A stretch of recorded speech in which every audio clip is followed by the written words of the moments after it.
जय हिंद दोस्तों, आपका आपके YouTube channel A to Z education में स्वागत है। आज के वीडियो में हम लोग 12वीं क्लास के इतिहास से संबंधित कुछ ऐसे प्रश्नों को देखेंगे जो कि आपके एग्जाम में पूछे जाते हैं।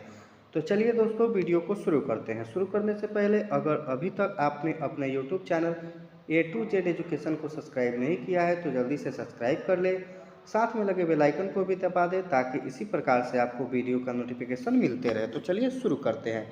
पहला प्रश्न है, दिल्ली किस नदी के किनारे स्थित है? क्या प्रश्न है? दिल्ली किस नदी के किनारे स्थित है? इसका राइट आंसर हो जाएगा ऑप्शन नंबर बी, यमुना। क्या हो जाएगा? यमुना। दूसरा प्रश्न, लिंगायत आंदोलन का प्रादुर्भाव कहाँ से हुआ? तो ये कर्नाटक से हुआ था। अगला 3 नंबर प्रश्न, इब्न बतूता कितने वर्षों तक भारत में रहा था? कितने वर्षों तक रहा था? 14 वर्षों तक रहा था। इब्न बतूता भारत में कितने वर्षों तक रहा था? 14 वर्षों तक। अगला प्रश्न 4 नंबर, विजयनगर साम्राज्य से संबंधित वंश है? क्या प्रश्न है? विजयनगर साम्राज्य से संबंधित वंश है। कौन सा वंश है दोस्तों? संगम वंश, सुलु वंश, तुलु वंश। कौन सा है? इसका राइट आंसर क्या हो जाएगा दोस्तों? तो इसका जो राइट आंसर है आप कमेंट बॉक्स में टाइप कीजिए, अगले वीडियो में इसका उत्तर आपको मिलेगा। मैं जब भी कोई वीडियो बनाता हूं तो उसमें 3-4 प्रश्न का आंसर छोड़ देता हूं ताकि आप उसका आंसर कमेंट बॉक्स में कर सके और उसका आंसर जो है सो अगले वीडियो में आपको बताया जाएगा। चलिए अगला प्रश्न देखते हैं। अगला प्रश्न है दोस्तों 5 नंबर, भारत में मुगल साम्राज्य की स्थापना कब हुई थी? तो आपको पता होगा मुगल साम्राज्य की स्थापना 1526 में हुई थी। कब हुई थी? 1526 में। 6 नंबर प्रश्न, पाकिस्तान एक स्वतंत्र राष्ट्र के रूप में कब अस्तित्व में आया? कब अस्तित्व में आया था दोस्तों? तो यह आया था 14 अगस्त 1947 को। कब आया था? 14 अगस्त 1947 को। आपको पता होगा कि भारत जो है 15 अगस्त 1947 को अस्तित्व में आया। अस्तित्व में आने का मतलब जो है कि भारत स्वतंत्र हुआ, ठीक है। और यहाँ पे आप देख रहे हैं पाकिस्तान जो है सो ये 14 अगस्त यानी कि भारत से एक दिन पहले ही क्या हुआ था? पाकिस्तान स्वतंत्र हो चुका था, यानी कि भारत से अलग होकर स्वतंत्र हो चुका था। चलिए 7 नंबर प्रश्न देखते हैं। शेर शाह ने चौसा के युद्ध में किसे पराजित किया? तो ये किसे पराजित किया था? हुमायूं को पराजित किया था। अगला प्रश्न 8 नंबर, अश्वमेध यज्ञ का आयोजन क्यों किया जाता था? ये क्यों किया जाता था दोस्तों?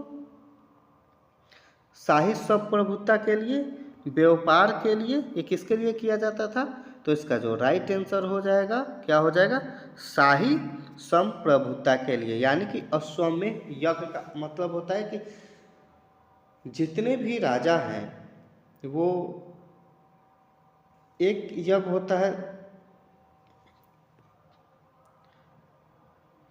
तो इसका मतलब हो जाएगा शाही संप्रभुता के लिए। इसका डिटेल वीडियो जो है सो अगर जो इसमें मैं बताऊंगा तो समय जो है सो काफ़ी अधिक लग जाएगा और वीडियो जो है सो काफ़ी लंबा हो जाएगा, ठीक है। तो इसके लिए एक अलग से वीडियो मैं बना के अपलोड कर दूंगा, आप लोग उसे देख लीजिएगा, आपके लिए बेहतर रहेगा। चलिए अगला प्रश्न देखते हैं 9 नंबर। कितना नंबर प्रश्न है देखते हैं दोस्तों? 9 नंबर प्रश्न देखते हैं। कह रहा है मोहनजोदड़ो किस नदी के किनारे स्थित है? मोहनजोदड़ो पूछ रहा है ना, तो ये किस नदी के किनारे स्थित है दोस्तों? आपको पता होगा ये किस नदी के किनारे स्थित है? ये सिंधु नदी के किनारे स्थित है। मोहनजोदड़ो किस नदी के किनारे स्थित है? सिंधु नदी के किनारे स्थित है।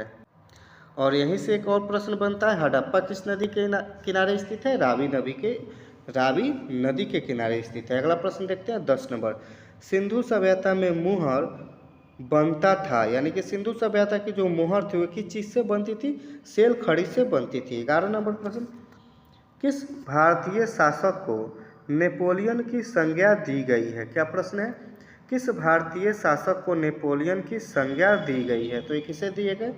समुद्रगुप्त को दी गई है। किसको दी है? समुद्रगुप्त को। 12 नंबर प्रश्न, 16 महाजनपदों में सबसे शक्तिशाली महाजनपद कौन था? ये कौन था दोस्तों? मगध था। कौन सा था? मगध। अगले प्रश्न की तरफ हम लोग चलते हैं। अगला प्रश्न है दोस्तों 13 नंबर, किस शिलालेख में अशोक के कलिंग विजय का उल्लेख मिलता है? तो ये 13वें अभिलेख में मिलता है। 14 नंबर प्रश्न, अर्थशास्त्र की रचना कब हुई थी? तो दोस्तों ये 4वीं शताब्दी ईसा पूर्व में हुई थी। 15 नंबर प्रश्न, वजी को सामाजिक ग्रंथों में क्या कहा गया है? तो वजी को सामाजिक ग्रंथों में क्या कहा गया है?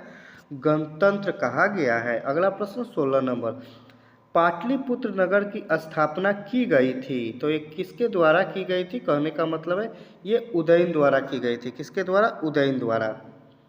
अगला प्रश्न 17 नंबर, कुरुक्षेत्र का युद्ध किसने जीता? तो आपको पता होगा कुरुक्षेत्र का युद्ध पांडवों ने जीता था। किसने जीता था? पांडवों ने जीता था।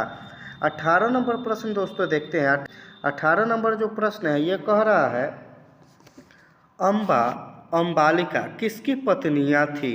ये किसकी पत्नियां थी? ये विचित्र वीर्य की पत्नियां थी। अगला प्रश्न देखते हैं 19 नंबर, द्रौपदी किसकी पत्नी थी? द्रौपदी किसकी पत्नी थी?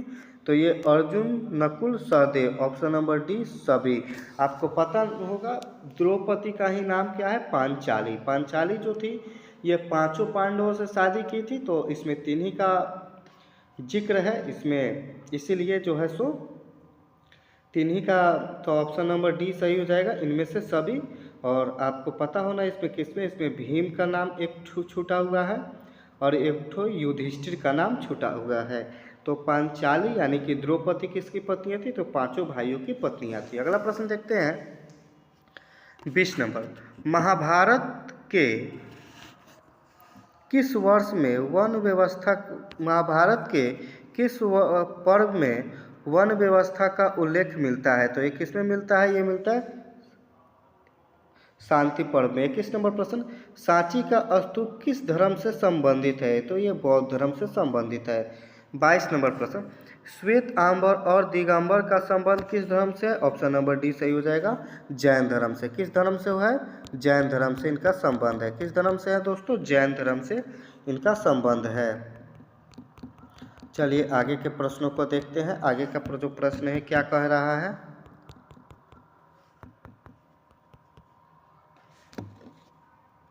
तेईस नंबर प्रश्न देखते हैं दोस्तों। 23 नंबर जो प्रश्न है कह रहा है, प्रारंभिक बौद्ध धार्मिक ग्रंथ किस भाषा में लिखे गए हैं? तो ये किस भाषा में लिखे गए हैं? पाली भाषा में लिखे गए हैं। 24 नंबर प्रश्न, बौद्ध साहित्य का मुख्य रूप में लिखा गया था, बौद्ध साहित्य मुख्य रूप में लिखा गया था, तो ये किस में लिखा गया था? किस में लिखा गया था? तो ये पाली भाषा में लिखा गया था। अधिकतर बौद्ध साहित्य जो है सो ये पाली भाषा में ही लिखे गए हैं। 25 नंबर प्रश्न, कुंडलवन जो कि कश्मीर में है में चतुर्थ बौद्ध संगीति किस शासक के काल में हुई थी? दोस्तों ये कनिष्क के काल में हुई थी। किसके काल में हुई थी? कनिष्क के काल में हुई थी। 26 नंबर प्रश्न, हिंद यानी पुस्तकें किस भाषा में है? तो ये पाली भाषा में है। किस भाषा में है? पाली भाषा में। चलिए आगे के प्रश्नों को देखते हैं हम लोग। आगे का प्रश्न 27 नंबर, महावीर स्वामी की पुत्री अनुजया प्रियदर्शी का विवाह किससे हुआ? तो ये जमाली से हुआ था। किससे हुआ था? जमाली से।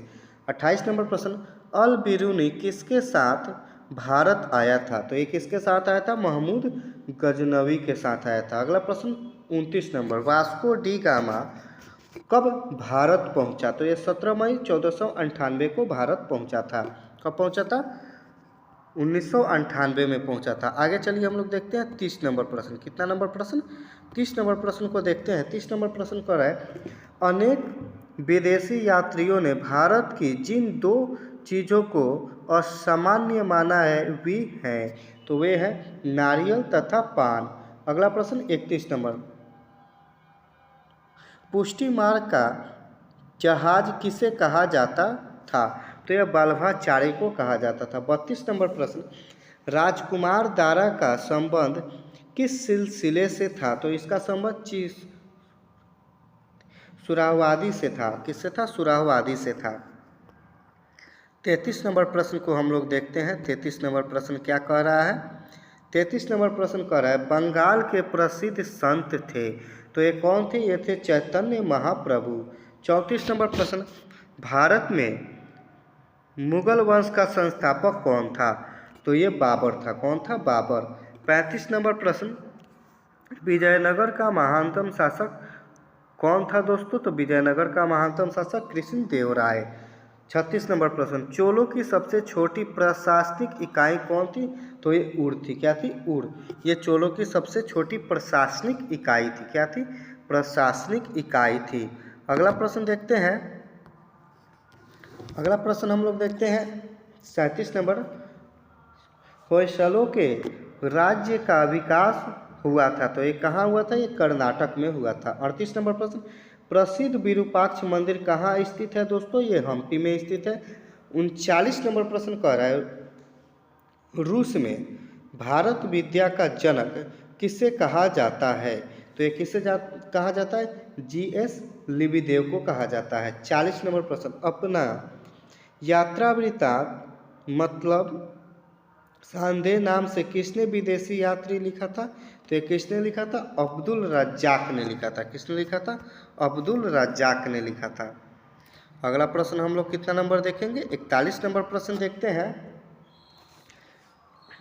तेनालीराम का संबंध किस राजवंश से है?